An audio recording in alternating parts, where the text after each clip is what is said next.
Olá, turma. Vanessa, professora de Física. Nesse vídeo, nós vamos conversar um pouquinho mais sobre espelhos planos. Nos espelhos planos, ocorre principalmente a reflexão da luz. Como o espelho é uma superfície altamente polida, nesse tipo de superfície ocorrerá a reflexão regular da luz. Nós temos os raios incidentes e os raios refletidos. Em uma reflexão regular, os raios refletidos, eles ficam uns paralelos aos outros. Em superfícies irregulares, que não é o caso do espelho plano, ocorre a reflexão difusa. E ela é caracterizada pelo espalhamento dos raios de luz refletidos. E para apresentar para vocês as leis da reflexão da luz, que irão nos ajudar a entender um pouco mais sobre esse fenômeno, eu vou trazer alguns conceitos. O primeiro deles, o plano de incidência. No plano de incidência, nós vamos encontrar o raio incidente, que é o raio de luz que chega na superfície, e a reta normal. A reta normal é uma reta que passa pelo ponto de incidência, que é o ponto onde incide o raio incidente, e a reta normal, ela passa pelo ponto P, o ponto de incidência, e ela é uma reta que é perpendicular à superfície, essa superfície, no qual o raio incidente está chegando. Nós temos uma única reta com essa característica, com essas propriedades, que é a reta normal. Entre o raio incidente e a reta normal, forma-se o ângulo de incidência, que é esse ângulo que nós vemos na figura. O raio incidente, ele irá refletir, e nós temos, então, o plano de reflexão. Nesse plano de reflexão, nós encontramos a reta normal, que é a reta que forma 90 graus com a superfície no qual o raio incidente chegou, e ela passa pelo ponto de incidência, e encontramos o raio refletido.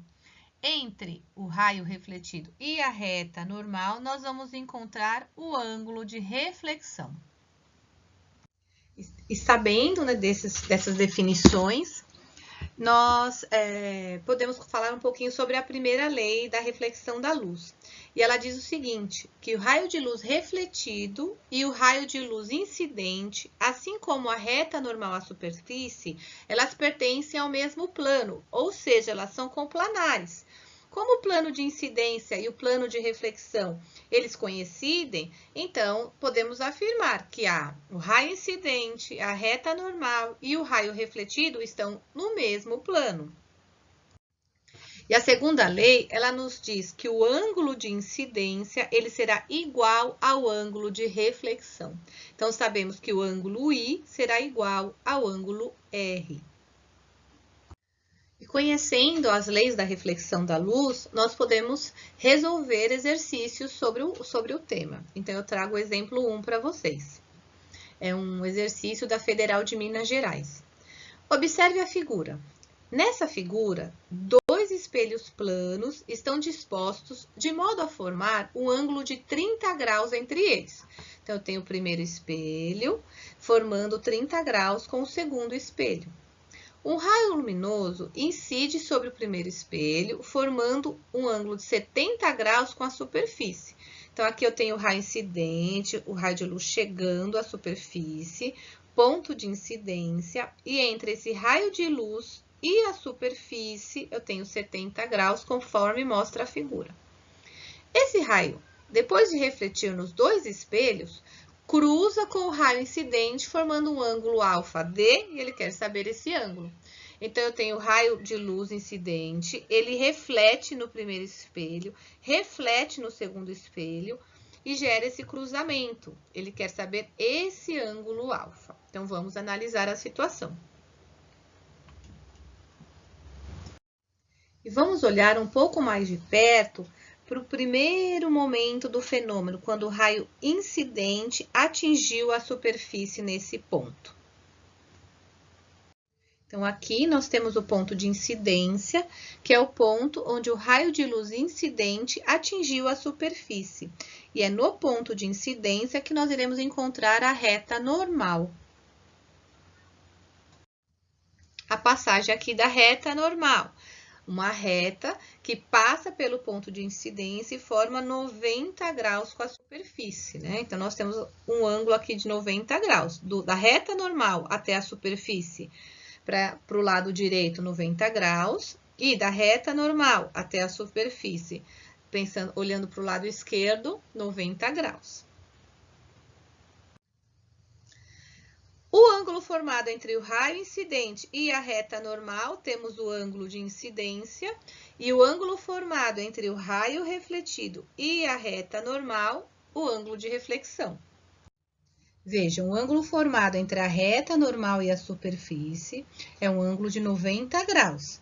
Se o ângulo entre o raio incidente e a superfície é 70 graus, para completar 90 graus, faltam 20 graus, que é o ângulo de incidência. Então, o ângulo formado entre o raio incidente e a reta normal. Bom, uma vez que o ângulo de incidência é igual ao ângulo de reflexão, e o ângulo de incidência nós sabemos que é 20 graus, então o ângulo de reflexão deve ser 20 graus também, uma vez que eles são iguais, conforme a segunda lei da reflexão da luz. Se o ângulo de reflexão é 20 graus e da reta normal à superfície são 90 graus mais uma vez, temos que o ângulo formado entre o raio refletido e a superfície será de 70 graus.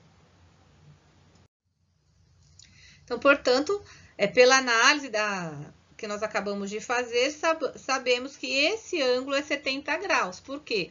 Se o ângulo de incidência e o ângulo de reflexão são iguais, então o ângulo formado entre o raio incidente e a superfície, que aqui é 70 graus, é igual ao ângulo formado entre o raio refletido e a superfície, 70 graus. Verifiquem que aqui eu tenho o formato de um triângulo. E eu sei que a soma dos ângulos de um triângulo é 180. Portanto, eu consigo esse ângulo. Por quê? 70 mais 30, 100. Então, para 180, eu tenho um ângulo de 80 graus ali. Certo? E pelo mesmo raciocínio que nós fizemos, né, nesse ponto de incidência, aqui ocorre o mesmo. Se o ângulo formado entre o raio incidente e a superfície é 80, eu posso afirmar que o ângulo formado entre o raio refletido e a superfície será 80 graus. Então, aqui nós temos, né, ângulo externo igual a ângulo externo. E vejam, eu sei que a soma, né, dos ângulos que formam aqui até a superfície é 180. E se eu tenho 70 de um lado e 70 do outro, entre o raio incidente e o raio refletido, eu já tenho 140. Para formar o ângulo de 180 aqui, da superfície, né, falta 40 graus. E da mesma forma, eu sei que a soma dos ângulos aqui da superfície, para, né, formar o 180, e aqui acontece o mesmo. Então, eu tenho o ângulo, né, completo para chegar à superfície 180. Então, esses dois ângulos juntos será 160, 80 mais 80. Quanto falta para 180? Então, eu tenho 180 menos 160. Esse ângulo é 20 graus.